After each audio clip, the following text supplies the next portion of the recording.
మన ప్రైవసీ, మన గోప్యత, మన అకౌంట్లు ఇవి పైరసీ అవ్వవు అనేది గవర్నమెంట్ చెప్తోంది, నేను కాదు. నాకు అర్థమైంది అది. సరే, ఎనీవే ఇప్పుడు వాళ్ళిద్దరు చెప్పిన దాని ప్రకారం కానీ Priyanka Gandhi and others, KC Venugopal, ఇంకా రేణుకా చౌదరి గారు, ఇంకా అదర్ కమ్యూనిస్ట్ లీడర్స్ కూడా మాట్లాడారు. వాళ్ళు మాట్లాడింది, ఇటు కేంద్ర మంత్రులు ఇద్దరు మాట్లాడింది. వీటిని బట్టి శ్రీనివాసరావు గారు మీ కంక్లూజన్ చెప్పండి ఈ యాప్ మీద. ఐ థింక్ ఇప్పుడంత వర్రీ అవ్వాల్సిన అవసరం ఉందని అనుకోవట్లేదండి. ద హోల్ కన్ఫ్యూజన్ ఎక్కడ క్రియేట్ అయింది నా అండర్స్టాండింగ్ ఏంటంటే, డిఓటి నవంబర్ లో ఒక ఆర్డర్ రిలీజ్ చేసింది. అందులో వాళ్ళు ఒక వర్డ్ వాడారంట, its functionalities are not disabled or restricted. అదేంటంటే ఆ ఓఈఎంస్ కి సంబంధించి ఇచ్చిన మెసేజ్ అని చెప్పి మీరు ఒక వెబ్సైట్ లో వచ్చిన వార్త చదువుతున్నారు మీరు. లేదండి, లేదు.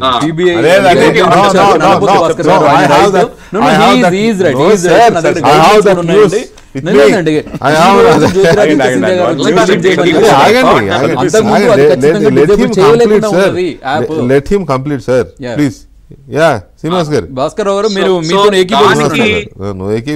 ఒకవేళ అలా అని ఉన్నా సరే ఈ రోజు క్లారిఫికేషన్ ఇచ్చారు కాబట్టి పెమ్మసాని గారు గాని జ్యోతి ఆదిత్య సింధియా గారు గాని క్లారిఫికేషన్ ఇచ్చారు. అలాగే ఇందాక మన బీజేపీ స్పోక్స్ పర్సన్ చెప్పినట్టుగా ఎవరైనా దాన్ని వెరిఫై చేసుకోవచ్చు. మీరు అది అన్ఇన్స్టాల్ చేయగలుగుతున్నారా లేదా మీరే చెక్ చేయండి. అలాగే ఆప్షన్స్ ఏమేమి ఎనేబుల్ అయినాయి, ఏమేమి డిజేబుల్ అయినాయి ఒకసారి చూడండి. So at this juncture I don't see it is a something like very dangerous application like Pegasus. Pegasus అంటే ఇట్స్ పెగాసిస్ తో పోలిక అసలు ప్యూర్లీ పొలిటికల్ దిస్ థింగ్ అండి. వికే గారు, దామోదర్ గారు కనుక మోదీ గారిని ఆయన ఎవరు ఉత్తర కొరియా కిమ్తో పోల్చినట్టే ఉంటది పెగాసస్ ని దీన్ని పోల్చడం అంటే. అట్లేదండి, ప్రజల యొక్క ప్రైవసీని గోప్యతను తస్కరించడానికి వీళ్ళు వేస్తున్న పన్నాగమని మేము అంటాము. సార్ మీరు చర్చించండి, పార్లమెంట్ లో చర్చించేసి ఈ యాప్ గురించి తెలుసుకోవడం ఉద్దేశం. సార్ మేము ఆధార్ యాప్ ను అడగడంలో తప్పులేదు, మేము వ్యతిరేకించలేదు. ఉమాంగ్ యాప్ ను వ్యతిరేకించలేదు, డిజి యాత్ర యాప్ ను వ్యతిరేకించలేదు, ఈ వ్యాలెట్ యాప్ ను వ్యతిరేకించలేదు. సంచార్ సాథిని మాత్రమే ఎందుకు వ్యతిరేకిస్తున్నాం? ఎందుకంటే ఈ మధ్య అలవాటు చేసుకున్నాను. లేదండి, మీరు గోప్యతను తస్కరించడానికి వస్తున్నారు కాబట్టి మీరు వ్యతిరేకిస్తున్నారు. పార్లమెంట్ లో మీరు చర్చకు అనుమతి ఇవ్వండి.